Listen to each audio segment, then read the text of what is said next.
ఓం శ్రీ గురుభ్యో నమః. శ్రీ మహాగణాధిపతయే నమః. శ్రీమాత్రే నమః. కనకధారా స్తోత్రం 4వ శ్లోకం. ఆమీలితాక్షమధిగమ్య ముదా ముకుందం ఆనందకందమణిమేషమనంగతంత్రం ఆకేకరస్థితకనీనికపక్ష్మనేత్రం భూత్యై భవేన్మమ భుజంగశయాంగనాయా. ఆమీలితాక్షమధిగమ్య ముదా ముకుందం. ఆమీలితము అంటే పరమానందంలో ఎవరైతే మనం ఆహా అన్నప్పుడు తన్మయత్వంలో కళ్ళు సగం సగం మూసుకుని ఉంటాయి చూసారా, నిమీలితములు అంటారు. ఆ విధంగా పరమానంద భరితుడై సగం సగం కళ్ళు మూసుకుని సగం కళ్ళు తెరిచి ఉన్నట్టుగా పడుకొని ఉన్న ఆ ముకుందుని, ఆ మహావిష్ణువుని ముదా ముదా అంటే అత్యంత సంతోషంతో ఉన్న అధిగమ్య, సంతోషం కంటే ఎక్కువ సంతోషం, మామూలుగా కాదు, కనిపించేది కాదట, కనిపించడం కంటే ఎక్కువగా మనస్సులో ఉంది సంతోషం, ప్రేమ. ఆ ప్రేమతోటి అధిగమ్య ఎక్కువగా సంతోషం కాలాగా కళ్ళతోటి పెదవులతోటి మొత్తం అణువణువున సంతోషం నిండి ఉన్నదే చూస్తోందట అమ్మవారు. ఎవరిని? ఆ ఆమీలితాక్షుడైన ముకుందుని చూస్తున్నదట. ఆనంద కందం, సమస్త ఆనందాలకు ఆయనే మూల కారణమైన వాడు, స్థితికర్త కదా విష్ణుమూర్తి. స్థితికర్త అంటే మనం ఇలా ఉన్నాము అంటే స్థితి, సృష్టి స్థితి లయ. సృష్టి చేయడం బ్రహ్మదేవుని వంతు అయిపోయింది. లయకారుడైన శివుడు ఎప్పుడు వస్తాడో తెలియదు, ఏ నిమిషం మనం లయమవుతాము ఈ జీవి అన్నది తెలియదు. కానీ స్థితి, మన ప్రతి నిమిషము బతుకున్నంతసేపు స్థితికారుడైన విష్ణుమూర్తియే మనకు ఈ ప్రాణాన్ని ఇలా నిలవడానికి గల కారణభూతుడై ఉన్నాడు. అలాంటి కారణభూతుడైన వాడు కాబట్టి ఆయన హృదయంలో లక్ష్మి ఉన్నది. లక్ష్మి అనగా సంతోషము, ఆనందము, సంపద అన్నీ. సో అవన్నీ ఉన్నాయి కాబట్టే మనం ఇలా ఉన్నాం. కాబట్టి అటువంటి ఆ పరమానంద భరితుడై సగం సగం కళ్ళ మూసి ఉన్న ముకుందుని, శ్రీ విష్ణు మహావిష్ణువుని ఎలా చూస్తోందట?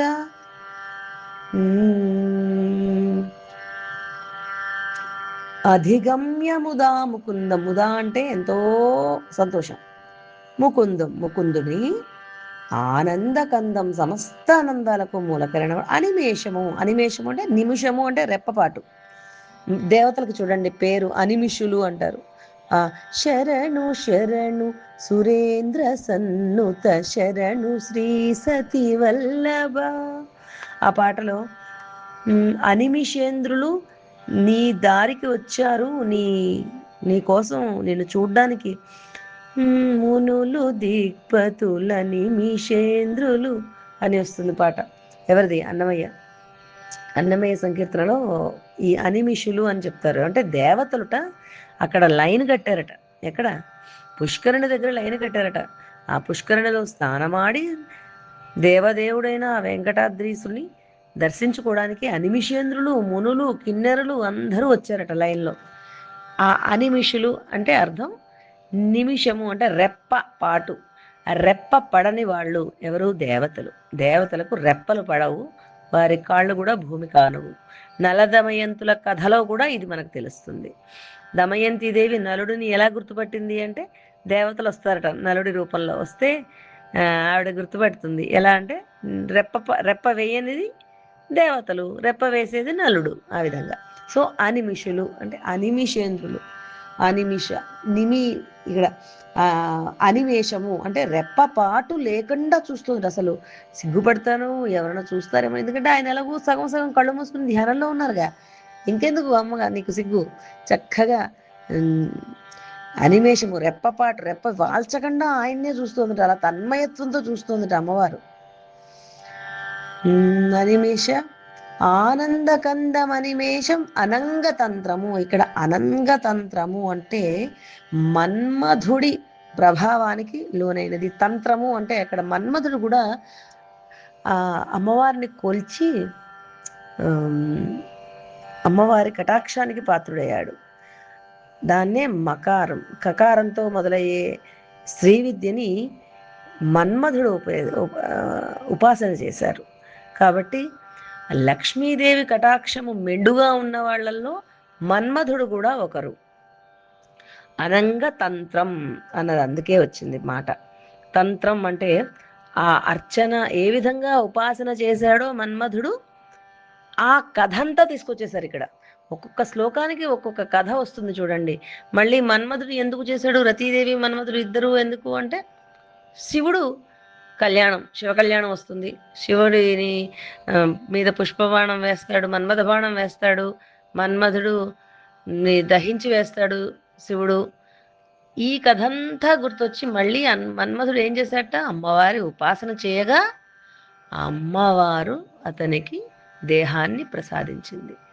రతీదేవిని ఉద్ధరించింది ఆవిడ. రతీదేవి కూడా అమ్మవారి ఉపాసన చేసింది. అందుకని అనంగతంత్రం, ఆ అనంగుడు, ఆ మన్మధుడు ఏ విధంగా నీ కటాక్షం పొందాడో ఆ విధంగా మేము కూడా నీ దారిలోనే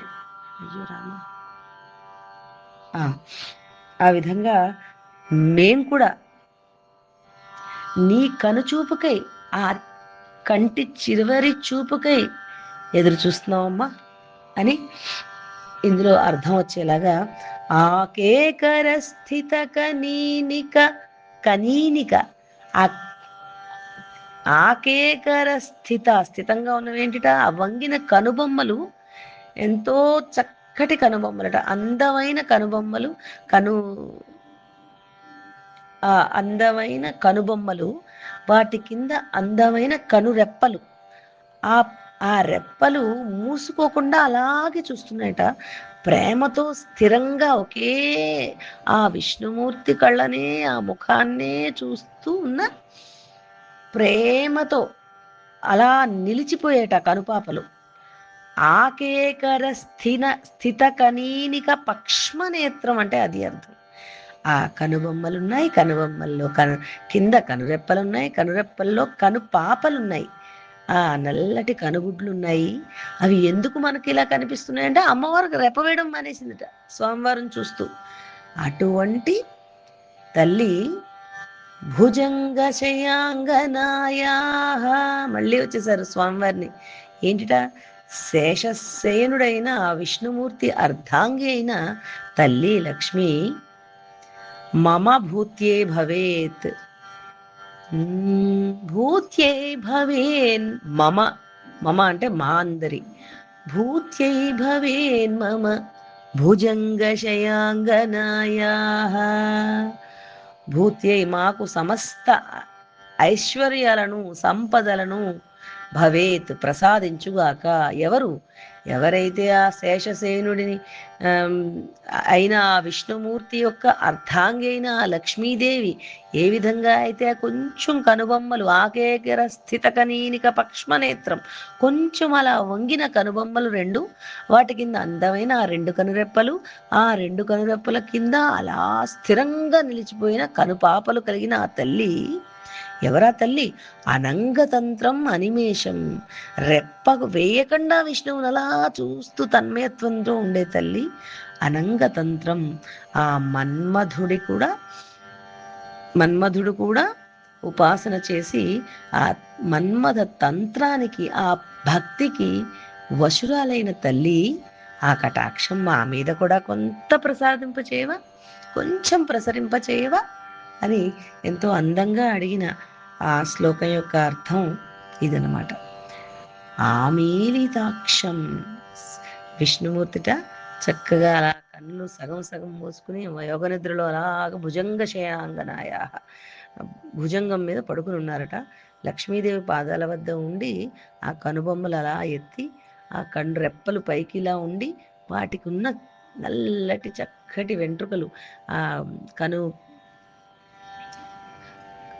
కను రెప్పలకి ఉన్న వెంట్రుకలు కూడా ఇలా ఆశ్చర్యంగా విప్పారుతూ చూస్తున్నట్టుగా ఉండి, అంటే రెప్ప వెయ్యడం కూడా మర్చిపోయి అమ్మవారు స్వామివారిని చూస్తూ ఉందట. అటువంటి కటాక్షము మాకు కొంతైనా కలగజేయవ తల్లి అని ఎంతో ఆర్ద్రతతో, వినమ్రతతో మనం కూడా ఆ అమ్మవారి పాదాలను పట్టుకుని ప్రార్థన చేయవలసిన శ్లోకం ఇది.